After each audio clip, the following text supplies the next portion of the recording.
It's been so many years. Long have I waited. Finally, it's my turn.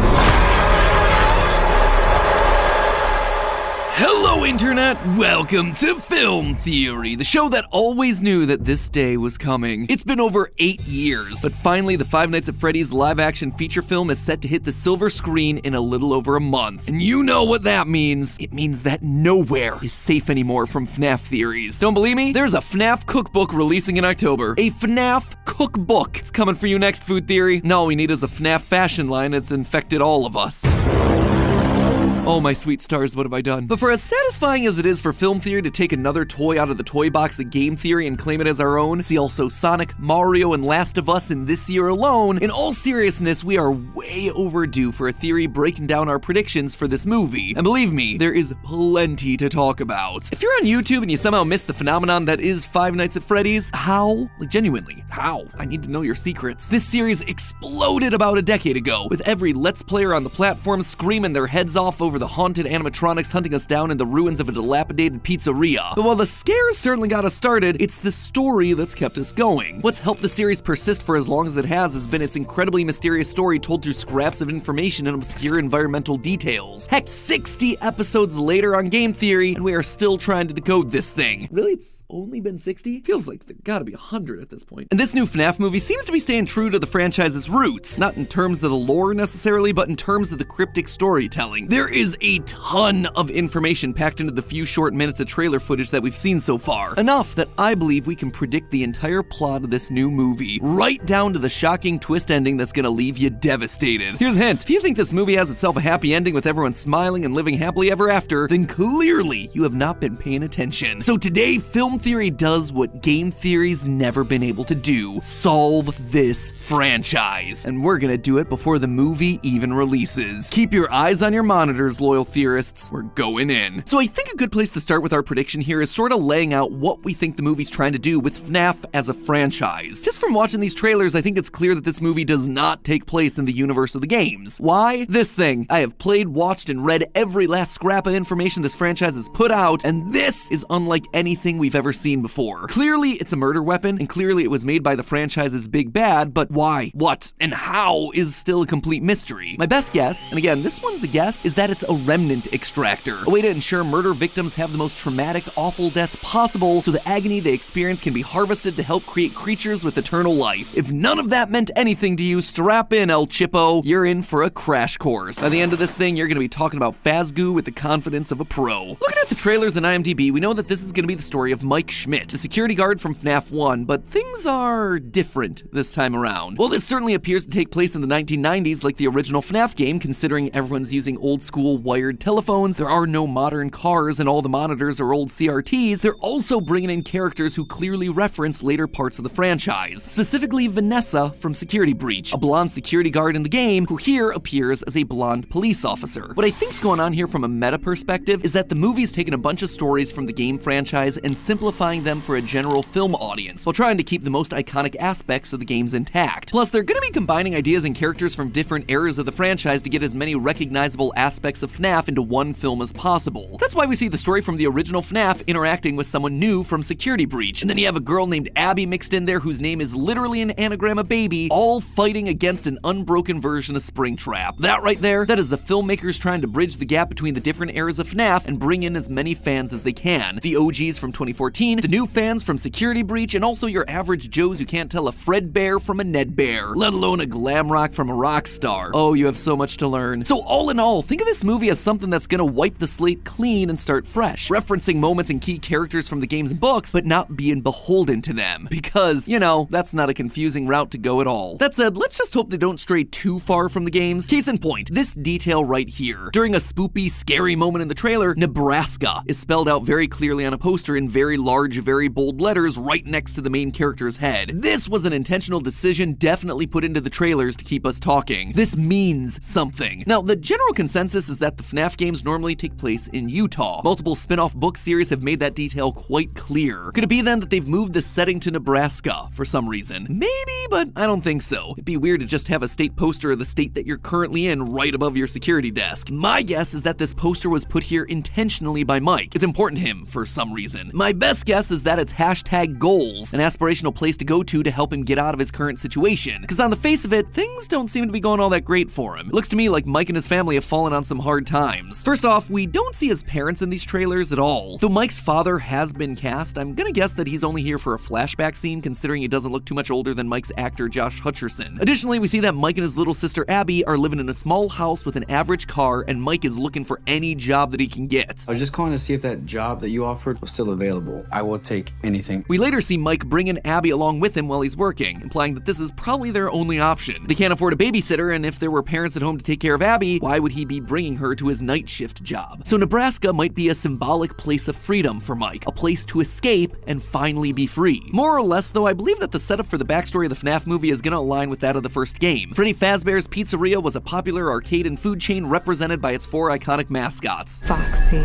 Bonnie, Chica, and Freddy. However, they're not the only ones here. It seems that some of the children encountered another animatronic, a large yellow bunny rabbit that's separate from the other 4, as we see in a drawing here on the wall from this shot. This was a costume used by the owner of the establishment, William Afton, an outfit that he would use to get closer to the kids, which honestly is creepier in a movie than it was in the games. You know, just your typical yellow bunny friend holding hands with 5 kids, which, when you're talking in horror movie speak, is code for he killed those kids, stuffed them into suits, and eventually turned them into haunted robots. Also, just to call it out here, I originally thought that there was going to be something hidden in this wall of drawings beyond just the obvious. I mean, it is the perfect spot to sneak in little bits of hidden lore, but the more that we've seen of the wall in other trailers, there doesn't actually seem to be that much of anything here, sadly, and honestly surprisingly considering the franchise we're talking about. Speaking of Yellow Bunnymen, the trailers seem determined to convince us that the person we expected to play the franchise's big bad isn't actually playing the villain. Despite rumors that he would be playing our resident Urkel murder man William Afton, in the trailers Lillard's character is clearly labeled as Steve Raglan, career counselor. But here's the rub. If there's one thing we've learned here on film theory over the past decade, it's that trailers can be manipulated to create mystery or confuse timelines. See also Morbius and Infinity War, just to name 2 key examples. And here, I think we're being presented with the exact same sort of misdirect. In fact, I'm almost 100% confident that I can prove it beyond a reasonable doubt. First, Matthew Lillard confirmed that he signed a 3-picture deal to star in more than one Fnaf movie. And unless Steve Raglan's a new character that Blumhouse is just really hype about, I expect that deal was to play Afton. However, far more convincingly, we have this scene from the trailer where a young boy is seen getting kidnapped in the middle of the woods. Based on the film's official website, the synopsis reads that Mike is still, quote, haunted by the unsolved disappearance of his younger brother more than a decade before. And we know, based on casting, that the brother's name is Garrett. Now, the actor playing this kid Garrett is named Lucas Grant. Hopping over to Instagram, Grant commented on a post by Matthew Lillard saying that it was great to work with him and that he's much nicer than his character. Now tell me, why would a young actor playing a kidnapped boy have any reason to interact with a career counselor? He wouldn't. The only way they interact is if Matthew Lillard, Steve Raglan, William Afton, call him whatever you want, was kidnapping that kid. In other words, in this movie, a big final reveal will be that Matthew Lillard kidnapped Mike's brother. This would actually parallel some key moments from the original novel, where William Afton acts under a pseudonym, Dave Miller, and has the perfectly normal mundane job of security guard for an old abandoned mall, a job that allows him to supervise the comings and goings around Freddy's. That way, when kids start poking around, he's able to hop into the suit, get it, hop, because he's a rabbit, hop into the suit and try to scare him away, just like we see him doing here. And lastly, in the novels, he also kidnaps a kid prior to becoming a crazed serial killer. Honestly, a lot of the details here line up. Now, before we start jumping from video to video,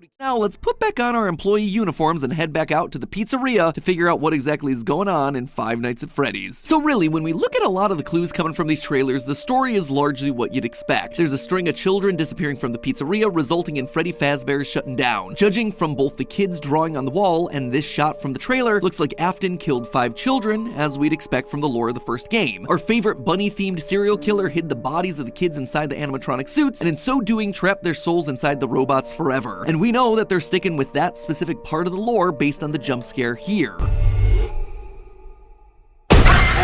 It is so good every time I see it. Children's hands popping out of animatronic mouths. Not only is it terrifying, it tells us that he definitely hid the bodies inside there. But now recently, people have been poking around the old abandoned pizzeria. As we see in the most recent trailer, some small-time criminals break in, intent on robbing the place and trashing it up for fun. I believe that sequence is probably going to be the beginning of the film. These characters breaking in before they're met with a terrible fate. The possessed animatronics come to life and kill them as they're mid-crime, not only showing the audience early on that these things are terrifying, but also creating a giant problem for Afton, who now risks having more people poking around his old murder den. Hoping to prevent future break-ins and deeply uncomfortable questions about his past, Afton decides to hire a security guard to keep an eye on the place during the night. His first option doesn't exactly work out all that well, but not to be deterred, our plucky mass murderer tries and tries again to find someone who'll keep the building safe. Enter our main character of the movie, Mike Schmidt. Mike will do anything for cash. Based on these two shots from the first trailer here, we know that Mike has a history of working as a security guard, but likely he got carried away in a previous role, resulting in him getting fired. Desperate for cash and with no one willing to hire him, Mike takes a job as the night shift security guard at Freddy Fazbear's, bringing his sister Abby with him. Seems like things aren't too strange starting off. Though it's certainly creepy, they explore the pizzeria without much of an issue, until of course there's a knock at the front door. Mike goes out and meets Vanessa, a police officer with a strange interest in the building. In fact, she seems to know a lot about Freddy's. In the 80s, kids went missing. The police searched Freddy's top to bottom. They never found them. That's why the place shut down. Looks like somebody watched our complete timeline. Soon, as creepy occurrences start happening all across the pizzeria, Mike realizes what he's gotten himself into. There are